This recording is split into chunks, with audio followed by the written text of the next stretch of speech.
Dear ladies and gentlemen, welcome back to the analysis of YOLENO TV. I hope you're well from wherever you're watching this channel. Now, I'd like to start this session by appreciating you so much for supporting YOLENO TV. If you wish to support us, just subscribe to our channel and also give this video a like. Now, I knew after William Ruto's interview, I was 100% sure that Raila Odinga was going to issue a presser on the same. What I anticipated was right. Raila's today decided to respond to William Ruto's narratives of that interview. You see, previously, there have been narrative from first-time politicians like Osoro, who I think is a majority whip. Osoro made a certain claim that the budgetary bill will pass as it is. No comma, no nothing will be removed from that document.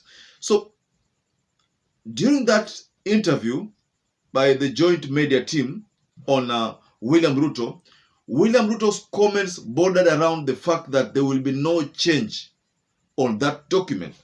So Raila Odinga has issued a strong warning to these first-time politicians and to William Ruto that should they make that move, should they even think of making that move or passing the bill the way it is, then there is going to be a maandamano. He didn't point at it directly, but the way he brought it in his narratives, you could simply say that it's going to be one of the biggest demonstrations in the whole world, because this will be now all Kenyans.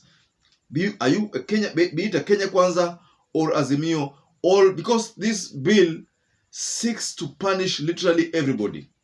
Everybody is affected. And I said in my previous analysis that there's a friend of mine in Kilifi who is crying foul over this housing levy that has been introduced in that bill.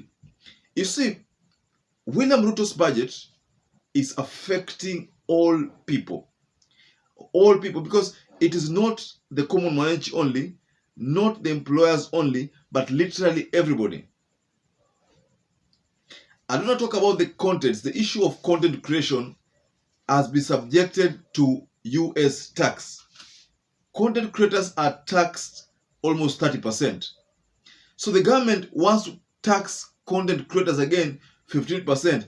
And this is what we are saying that will demoralize content creators and will kill innovations. So Raila Odinga has issued 9 points agenda. Most of Raila Odinga's concern regarding this finance bill is that the bill proposes amendments to various tax status, including the income tax, value-added tax, tax procedures act, and the miscellaneous fees and levies act, among other laws.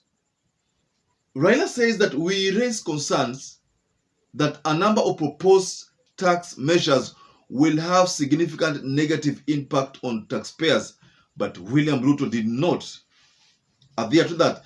You see, the funny thing with this finance bill is that whereas there is the ongoing bipartisan talk, and the first item in the bipartisan talk is all about high cost of living, dealing with the high cost of living. So what we find strange is that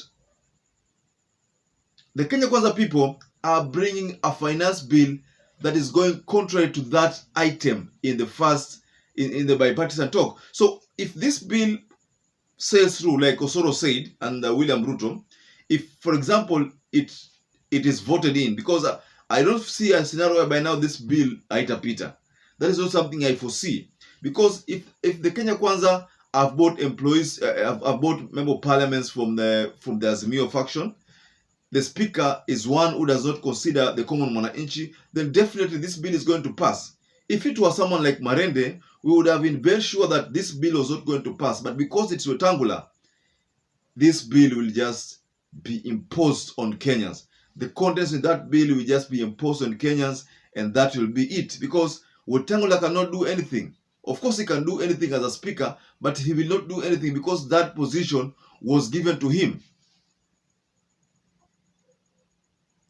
Raila Odinga has mentioned the 16% VAT on petroleum products as one of the key items that will escalate the prices of literally everything.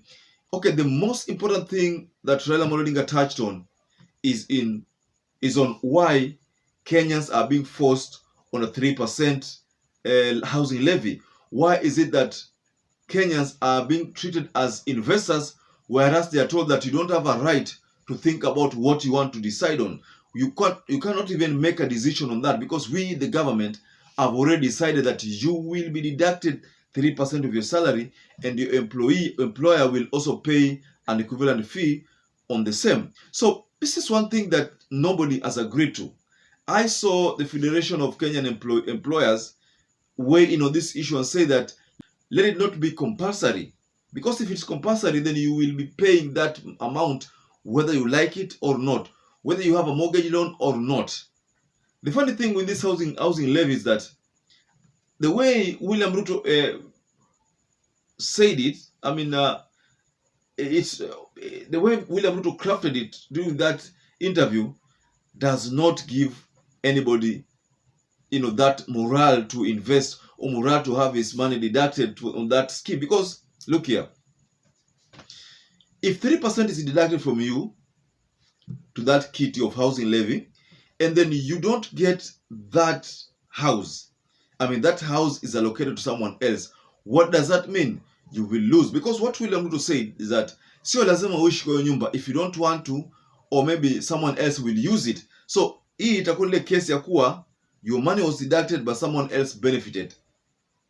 I don't think that's going to work. This is one thing that will bring down this government. If William Ruto is not careful, one of the things that will kill Kenya Kwanza government is this housing levy. If he continues to push it, rest assured, there will be a rebellion amongst all Kenyans, because I've not seen anybody or heard anybody support the idea. Nobody has agreed to this idea. So that's why I'm saying that William Ruto should tread carefully unless he wants to be impeached.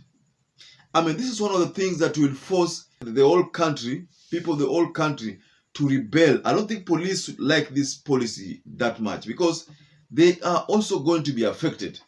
They will be affected, ladies and gentlemen. So that's why it is good for the government to know that the people of the Sovereign Republic of Kenya are saying no.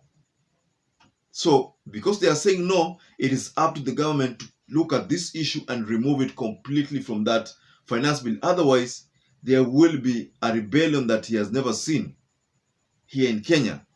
That is what is likely to happen, ladies and gentlemen. So perhaps if you're watching this video for the first time, or you're a regular viewer who has not subscribed, please, I'd like to urge you to support YOLENO TV by subscribing. You can also share these videos. And once again, I'd like to urge you to stay safe and stay blessed until we catch up again in our next analysis.